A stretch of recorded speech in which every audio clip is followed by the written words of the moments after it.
Eu sou Breno Altman, diretor editorial do site Opera Mundi. Eu queria convidar vocês a assistirem os vídeos do Opera Mundi no nosso canal do YouTube. Também aproveito para chamá-los a assistir esses mesmos vídeos na TV 247, que é nosso grande parceiro nessa batalha por uma comunicação independente e verdadeira em nosso país. Boa tarde! Está começando mais uma edição do programa 20 Minutos Atualidade. O tema de hoje: qual a aposta da direita para 2018? O principal fato político dos últimos dias, vocês devem certamente ter acompanhado, foi a adesão dos partidos que compõem o chamado Centrão à candidatura de Geraldo Alckmin, do PSDB. O Centrão, na verdade, é um conglomerado de partidos de direita que tem como seu principal expoente o DEM, de Rodrigo Maia, e também o PR, de Valdemar Costa Neto. Um conglomerado que reúne ao redor de 160, 165 deputados federais na Câmara dos Deputados de hoje e, portanto, que tem um poder institucional bastante expressivo. Esse conjunto de partidos foi um dos alicerces do golpe de Estado contra a presidente Dilma Rousseff. É o Centrão, com o DEM na cabeça, mais o PSDB, mais o MDB de Temer, que compuseram, do ponto de vista institucional, o partido do golpe. Essas forças da direita tradicional é que compuseram a coluna vertebral da operação que levou à derrubada ilegítima e inconstitucional da presidente Dilma Rousseff. Com essa adesão dos partidos do chamado Centrão a Geraldo Alckmin, o candidato tucano passou a contar com um expressivo tempo de televisão, que eles consideram suficiente para resolver hoje o principal problema político que tem o partido do golpe, que é a candidatura do ex-militar Jair Bolsonaro. É isso mesmo que vocês ouviram. Jair Bolsonaro roubou os votos da direita tradicional. Os votos que hoje são de Jair Bolsonaro, nas eleições anteriores, desde os anos 90, compunham o acervo eleitoral da coalizão entre o PSDB e PFL, o PFL que depois virou DEM. Quando o PSDB e o PFL, sob a liderança de Fernando Henrique, assumiram o comando do Estado, o comando do bloco oligárquico burguês, logo depois das eleições que se seguiram à derrubada, ao impeachment do presidente Fernando Collor, esse conglomerado, esse bloco, arrastou os votos tradicionais da direita brasileira. A operação ali nos anos 90, ela foi curiosa, desgastada pela longa duração da ditadura militar, pelo governo Sarney, pela gestão fracassada e fraudulenta de Fernando Collor de Mello. Os partidos da antiga direita, especialmente o PFL, mas também o PDS, hoje PP, que é o sucedâneo da Arena, o partido da ditadura, PFL mais PDS, hoje PP, PFL, hoje DEM, mais PP, que antigamente era o PDS, compunham a Arena, o partido da ditadura. Desgastado esse setor com todos esses casos aos quais eu me referi, eles não tinham capacidade de oferecer ao país uma candidatura que reunificasse a direita, que desse um rumo político para o grande capital e que os permitisse disputar com chances de vitória e de estabilidade o comando da República. Foram buscar, no campo da resistência à ditadura, uma figura e um partido que vieram a desempenhar esse papel, exatamente Fernando Henrique e seu PSDB. A partir de então, a direita brasileira se reorganiza ao redor do PSDB e do DEM. Esta era a aliança principal do governo Fernando Henrique e foi a aliança principal de oposição aos governos petistas, aos governos de Lula e de Dilma. A questão é que durante as manifestações, durante o processo político que levou à derrubada da presidente Dilma, a ultradireita ganhou independência, a ultradireita ganhou voo próprio, a ultradireita ganhou espaço político e foi se separando dos partidos tradicionais da direita. Em que situação a ultradireita ganhou autonomia? A partir de 2013, quando os meios de comunicação, que funcionam como partidos orgânicos da burguesia brasileira, passaram a convocar essa direita dura, neofascista, de classe média, da juventude dourada, para ir às ruas lutar contra os governos petistas, para ir às ruas pelo impeachment contra Dilma Rousseff. Esses setores de direita se sentiram fortes, ganharam musculatura, ganharam espaço de mídia, construíram seus movimentos, suas organizações, ganharam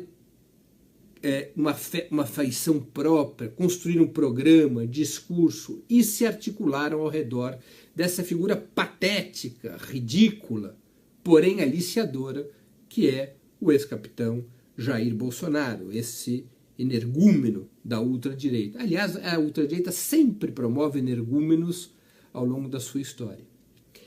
Os votos que até então pertenciam ao conglomerado PSDB-PFL, aos partidos da nova direita pós-anos 90, os votos que antes pertenciam a esse conglomerado, parte desses votos transitaram para o senhor Jair Bolsonaro. Os partidos da direita tradicional tiraram da jaula o neofascismo para combater o petismo. Quando quiseram que o neofascismo voltasse para a jaula, com o intuito de recuperar esses votos do neofascismo para a direita tradicional, para a chamada direita republicana, o neofascismo não quis saber de conversa, continuou nas ruas e continuou com uma candidatura própria, que hoje tem entre 15% e 20% dos votos, que é a candidatura do senhor Jair Bolsonaro. Os tradicionais da direita, o PSDB, o DEM, o MDB, sangraram, perderam massa eleitoral e perderam, portanto, aquelas condições que imaginavam ter para apresentar uma candidatura a presidente da República que fosse viável. Esses partidos da direita tradicional, para além do fenômeno Bolsonaro, têm que arcar também, mais do que tudo, com o enorme desgaste que é o governo golpista do senhor Temer, que é a expressão desse bloco da direita tradicional. O que é o governo Temer? É o governo do PSDB, do DEM, do MDB, do PR, do PP, dos partidos que agora estão aglutinados ao redor do senhor Geraldo Alckmin, do grande capital, dos meios de comunicação, de setores do sistema de justiça. A burguesia, a oligarquia brasileira se articula no governo Temer também através desses partidos da direita tradicional e sofrem hoje um desgaste muito grande, porque esse governo é um grande fracasso. Esse governo provocou uma piora brutal das condições de vida da população brasileira, desmoraliza o país internacionalmente, não consegue promover a retomada do crescimento, não consegue melhorar as condições, não consegue dar seguimento a programas que levassem a melhoria da distribuição de renda e riqueza. Ao contrário, é um governo cujo programa é de concentração de renda, de redução de direitos dos trabalhadores, de entrega das riquezas nacionais. E esse programa profundamente antipopular, antidemocrático, antinacional, levou a um enorme desgaste da direita tradicional. Esse desgaste, não só organicidade do que imaginavam. Se estabelece, portanto, uma divisão importantíssima no seio da direita. Em todas as eleições anteriores, desde 1994, a direita conseguiu vitórias eleitorais no primeiro turno, 94 e 98, ou conseguiu ter candidaturas competitivas no segundo turno, 2002, com Serra, 2006, com o próprio Alckmin, 2010 novamente com Serra, 2014 com Aécio. A direita conseguiu competitividade unida, basicamente unidos, o PSDB e o DEM, arrastando o voto dessa ultradireita que havia aderido nos anos 90. Sem os votos da ultradireita, há um sério risco da direita tradicional, do eixo PSDB-DEM, não chegar nem sequer ao segundo turno e termos um segundo turno entre o neofascismo e o PT. Esse risco estava posto. Diante desse risco, as forças do capital, a mídia, os aliados internacionais do golpismo fizeram muita pressão para que esse conglomerado chamado Centrão aderisse à candidatura que tem mais confiança do grande capital, que é a candidatura de Alckmin. Para dar ao Alckmin tempo de televisão, para dar ao Alckmin envergadura, para dar ao Alckmin apoio nos estados, máquina, de tal sorte que ele possa recuperar os votos perdidos para Bolsonaro. Se o Alckmin não conseguir recuperar os votos perdidos para Bolsonaro, a centro-direita não vai ao segundo turno. Nós teremos um segundo turno entre a ultradireita e a esquerda. Isso é tudo o que não interessa ao grande capital. Eles sabem que se houver um segundo turno entre a ultradireita e a esquerda, entre Bolsonaro e Lula, entre Bolsonaro e o PT, as chances de uma vitória da esquerda se multiplicam, porque o próprio campo da centro-direita pode vir a se dividir diante de uma candidatura tão selvagem, tão brutalmente antidemocrática e antipopular como a do Bolsonaro. A aposta da direita, respondendo ao tema do programa de hoje, daquilo que nós podemos considerar o núcleo duro do capital, do imperialismo, da burguesia brasileira, é evidente que essa aposta é ao redor de Geraldo Alckmin. Geraldo Alckmin é o candidato do capital, do sistema financeiro, é o candidato do governo Temer, é o candidato do golpe de 2016, é o candidato da banca, do sistema de justiça, é o candidato da direita tradicional. E ele passou a ter maiores condições, melhores condições de recuperar o espaço político perdido. Não será fácil, porque a candidatura do Bolsonaro, todas as pesquisas mostram, está bastante consolidada entre 15% e 20%. E o perfil social do eleitor do Bolsonaro não é um perfil muito volátil. Quem são os eleitores de Bolsonaro?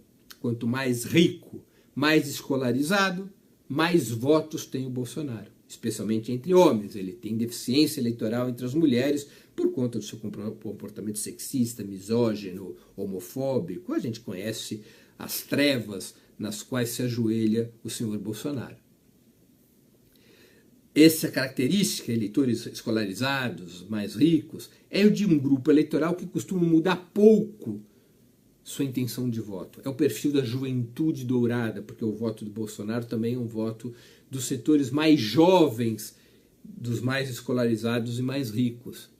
Os setores que praticamente nasceram ou ficaram adultos já durante os governos petistas e, portanto, forjaram sua consciência sem qualquer comparação com o período de luta contra a ditadura. Forjaram sua consciência alimentados pela mídia do ódio no combate ao PT, no combate a tudo que representa a ascensão dos pobres e da classe trabalhadora.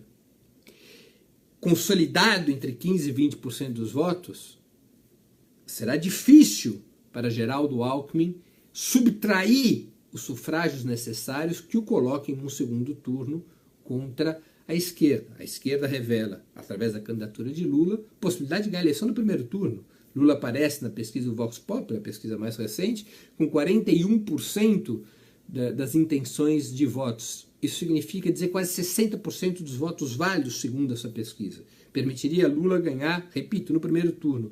E Lula, contra qualquer um no segundo turno, ganha com muita facilidade, com mais de 20%, 30% de diferença. Mesmo que numa situação limite o PT se veja obrigado a substituir a candidatura de Lula por outro candidato do partido, a taxa de transferência de Lula colocaria um expoente petista no segundo turno até com alguma facilidade. Esse candidato petista teria alguma coisa como entre 20% e 35% dos votos, mais, portanto, do que o próprio Bolsonaro. Os outros candidatos de centro continuam bem raquíticos. Na centro-esquerda nós temos Ciro Gomes, que não consegue passar de 5%, 8% e sangrando. Ele fez uma aposta de atrair o Centrão para sua candidatura, se desmoralizou junto a setores progressistas, não teve o apoio do Centrão, o Centrão lhe deu uma rasteira, ficou meio que falando sozinho e está num momento ruim a candidatura do Ciro, isolado, não consegue encontrar um terreno para crescer, porque se isola da direita, que correu para o colo do Alckmin, e se isola da esquerda, que está crescentemente com Lula. O eleitor de esquerda crescentemente está com Lula, até mesmo nas camadas médias. O mesmo problema, embora tenha um recall maior, sofre Marina Silva. E ali na centro-direita os outros candidatos são Nanico, Álvaro Dias, o Partido Novo do Amoedo. São candidaturas que devem afunilar, inclusive, para um apoio ao Alckmin em algum momento. Não seria surpreendente se o capital conseguisse forçar outros candidatos à centro-direita a se aglutinar ao redor de Geraldo Alckmin. O cenário, portanto, para a direita, ele é um cenário bastante complexo. Embora a aposta do capital, do partido do golpe, seja o senhor Geraldo Alckmin, Bolsonaro pode ser um grande obstáculo para que o partido do golpe, para que o núcleo duro do partido do golpe esteja no segundo turno. Bolsonaro pode ser um empecilho para o Alckmin e Bolsonaro pode ser o adversário ideal para que a esquerda derrote o golpismo e volte a comandar o Estado brasileiro.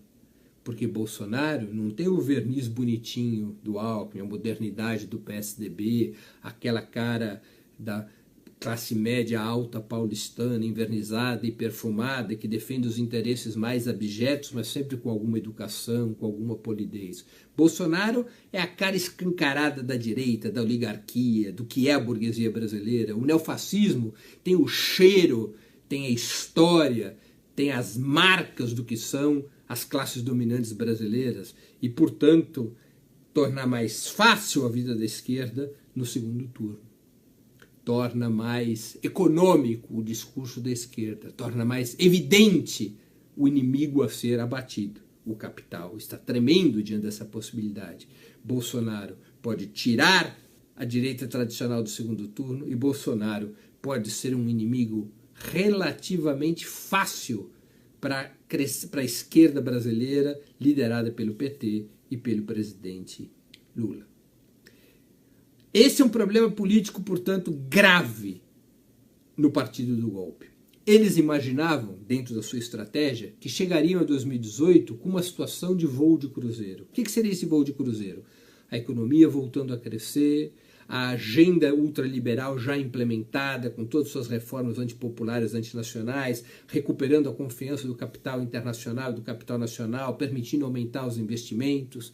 Imaginava chegar a 2018, depois da derrubada da presidente Dilma, com o PT desgastado, criminalizado, fora do jogo, com o presidente Lula sem apoio, de tal sorte que eles apresentassem uma candidatura faceira para as eleições presidenciais, uma candidatura que legitimasse e institucionalizasse o golpe, uma candidatura cheirosa, bonitinha, que até falasse em compensação social, em compensar os sacrifícios que o povo teve que fazer para acertar a economia, e conseguiriam com isso uma coesão, um consenso eleitoral, uma grande maioria eleitoral que, repito, institucionalizasse o golpe e sacramentasse uma derrota estratégica da esquerda.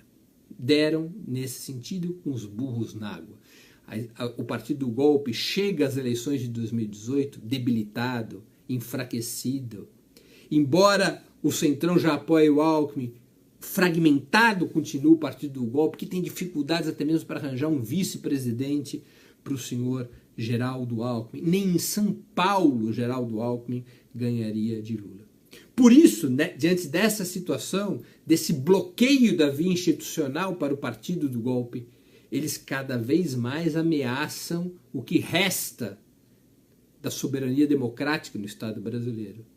Por isso, cada vez mais, recorrem a instrumentos de exceção para calar a voz do presidente Lula, para tirá-lo do embate eleitoral, para fraudar as eleições de 2018, para fazer com que as eleições de 2018 sejam claramente uma disputa eleitoral controlada, na qual o candidato que representa mais da metade dos eleitores, a ele não seja permitido sequer participar. Essa situação de debilidade e isolamento do partido do golpe o leva a ser cada vez mais antidemocrático, anticonstitucional. E isso deve ser denunciado pela esquerda. A esquerda tem que aumentar suas cargas para mobilizar o povo contra esse estádio de exceção, contra o risco do candidato Luiz Inácio Lula da Silva não poder concorrer. Essa é a batalha fundamental na qual tem se comprovado. A esquerda mais acumula força, defendendo a liberdade do presidente Lula e seu direito de concorrer. É ao redor das forças que se acumulam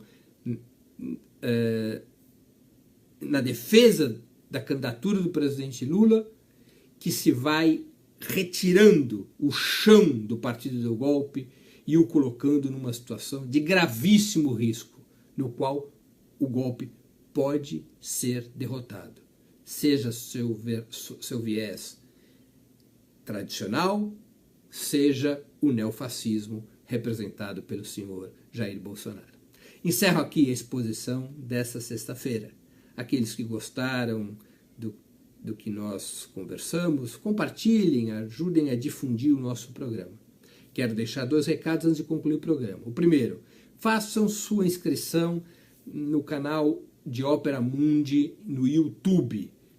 Nessa plataforma vocês poderão assistir as edições anteriores do nosso programa, bem como acompanhar as transmissões ao vivo. Segundo recado, não deixem de fazer uma assinatura solidária de Ópera Mundi na página www.operamundi.com.br/apoio. A assinatura solidária é um valor mensal, pago com cartão de crédito ou com boleto bancário, pelos nossos espectadores, nossos leitores, um valor que sustenta o jornalismo praticado por Ópera Mundi, um jornalismo que busca independência, que busca investigação, que busca enfrentar a batalha das ideias e da informação contra a mídia monopolista.